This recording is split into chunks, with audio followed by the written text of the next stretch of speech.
books represent humanity at its best and its worst. To burn books is simply a fundamental repression of ideas. I mean, what can a book do, and why is it so dangerous that it needs to be physically annihilated? In 1933, the National Socialist German Workers' Party, called the Nazis for short, came to power in Germany and established a dictatorship under the leadership of Adolf Hitler. The Nazis intended to rearm Germany and to reorganize the German state on the principle that the German ethnic group or race was superior to all others in Europe. They suppressed all dissent within Germany, making it a crime to criticize the regime. The newly established Ministry of Propaganda and Enlightenment set up various chambers to control specific aspects of German culture, such as art, literature, theater, film, music, virtually all forms of entertainment and all forms of dissemination of news.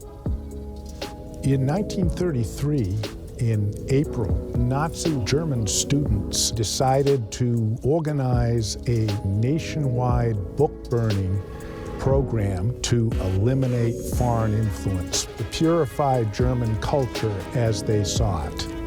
So you have committees of students meeting with professors together, deciding what categories of books in these university libraries would count as un-German. They didn't see themselves as suppressing culture, they saw themselves as advancing Aryan German culture. I remember very distinctly a conversation between my parents and some friends who were all shocked that a nation like the Germans, an educated, highly intelligent nation, would burn books.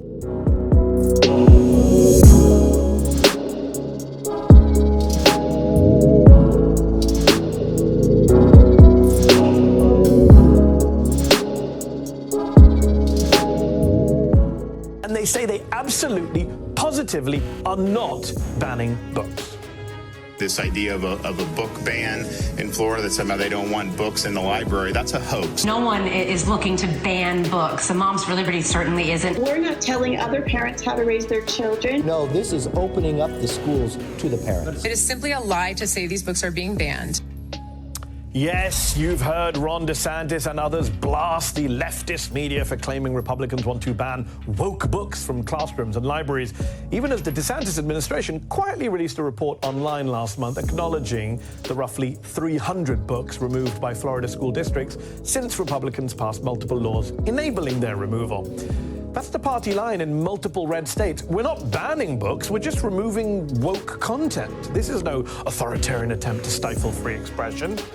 That may be news to at least 160 teachers and school staff across the country who the Washington Post says have been fired or forced to resign for the lessons they taught in the past 2 academic years. A trend that continued last week when an 8th grade teacher in Houston, Texas was fired for assigning her students a graphic novelization of the Diary of Anne Frank. Yes, the Anne Frank who was killed by the Nazis along with her Jewish family in the Holocaust. Okay, so maybe certain books are being banned, but it's not like Republicans are going around burning books, are they? Let's go, Brandon!